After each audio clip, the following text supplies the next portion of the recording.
Another Skinny Luka photos come out, but this one's different. Luka might be skinnier than he was in his rookie season. Actually, best shape of his life. So what is he doing? Well, Luka did a full interview with a fitness magazine to explain everything, but here's the thing. The article is full of lies, and it conveniently sidesteps the one question that has haunted Luka his entire career. And if this continues, all this Skinny Luka stuff doesn't even matter, because we have seen Luka slim down before, but never like this. So before we get to what this article doesn't say, how did Luka get in this shape? Well, because the Lakers got bounced in the first round, he stopped basketball for a full month, the longest time without ball outside of an injury since he was a kid. The idea was to let his body fully recover, but now it is 2-a-day workouts 6 days a week. The typical day starts with a 90-minute circuit routine of weights, agility, and on-court work.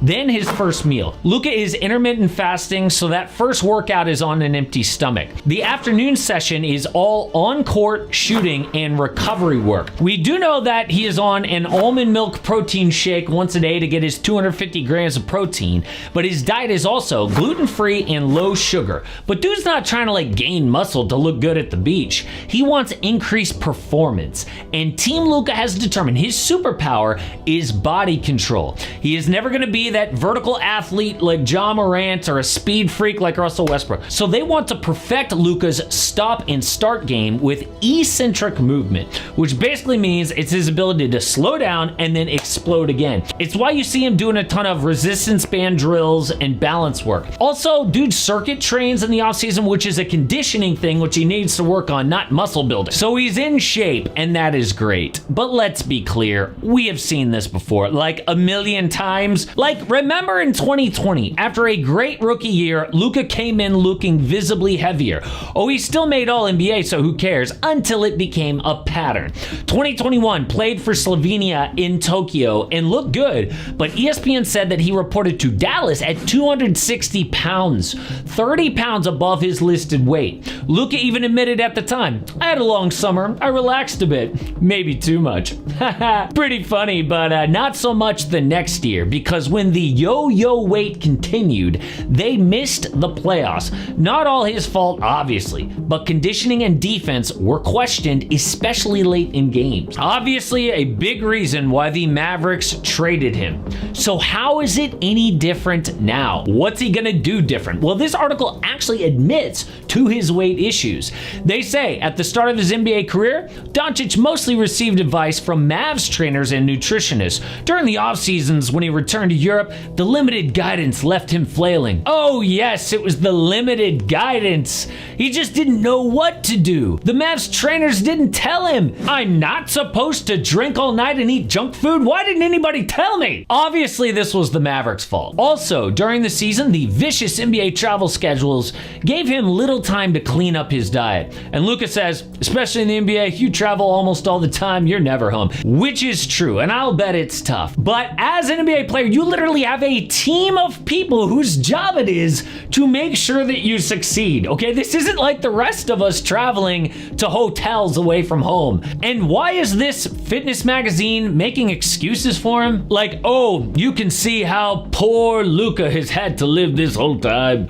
Also, dude had the perfect role model when he came to the league in Dirk Nowitzki, who trained hard into his 40s as an NBA athlete. But the number one lie in this article sums it all up. On the court, he was an immediate fit in the NBA system, but off it, he struggled to navigate NBA life. But since 2023, when Team Luka entered the picture, he has gradually gained stability. Total BS. Okay, now part of that is true. Okay, he's hired a full staff to look after his body. He has a dedicated trainer for workouts and on-court stuff, a physio to prevent injuries and measure stuff, a nutritionist, and he plans to add a full-time masseuse and shooting coach. So put it in your resume. But this isn't new. They even say it. Team Luka was hired in 2023, and he's made gradual progress. No, he hasn't. The same cycle is repeated ever since 2023. They have done nothing to help him during this season because they can't. It's up to him, and as long as it's up to him, nothing changes. Oh, he'll be motivated to get skinny in the offseason, but this article doesn't even mention that he's done this in the past only to bloat back up during the year. They just conveniently leave that out, pretending like this has never happened before. Look at him. He is actually skinny for the first time. But the real question is, has Luka had enough? Has he finally matured to the point where he becomes disciplined all year round? It reminds you of a guy who gets like super shredded for the summer at the beach on vacation, then lets it all go during winter when he's alone pounding pints of ice cream. Nothing wrong with that, but for a pro athlete, it kind of matters. My concern is that Luka does unsustainable things to get in shape that are not realistic to continue. Like, is he really going to intermittent fast during the year? Like the whole team, when Team Luka isn't looking over his shoulder, but he's with the whole basketball team, the Lakers, and everyone gets up early for breakfast, Luka's gonna be like, no thanks, I'm good, I don't eat till 11. No! Or maybe the pain of getting traded by the Mavericks really does change things for good, because they didn't mention it in the article, but Luka has admitted to being crushed when the Mavs sent him to LA. And it reminds you of what turned Michael Jordan's career around. Can you believe that in the late 80s, the Bulls lost to the Pistons 3 straight years in the playoffs? And each time the takeaway was the same. Hey, Jordan's a great player, but not physically ready to carry his team if you beat him up enough. So after Chicago got bounced in 1990, MJ had enough. He said, I was getting knocked around and I took it personal. So that summer, Jordan began intense training with personal trainer Tim Grover.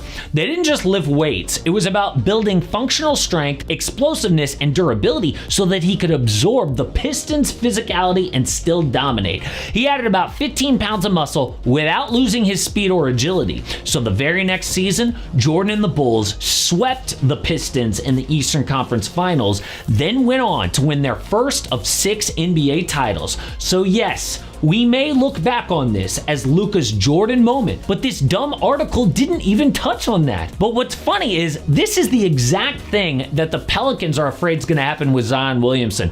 They don't want to trade him. They're too afraid because he might get mature after the trade and the pain of that and then dominate somewhere else. The crazy part though is that the Mavericks gave up on Luka despite him being 10 times more accomplished than Zion. So the Mavs certainly don't think that that trade is going to motivate Luka to change for good and have his Jordan moment. So until we see that Skinny Luka is actually here to stay, I am not getting fooled by yet another Skinny Luka photo. But another player who could get traded is Jonathan Kuminga of the Warriors. So far, he is turning down all of Golden State's offers to stay, but what's going to happen next? Because the Warriors are the only team to make 0 signings this offseason. They need this Kuminga situation to play out. So I had a look at what could happen next and how it seriously will affect Steph Curry.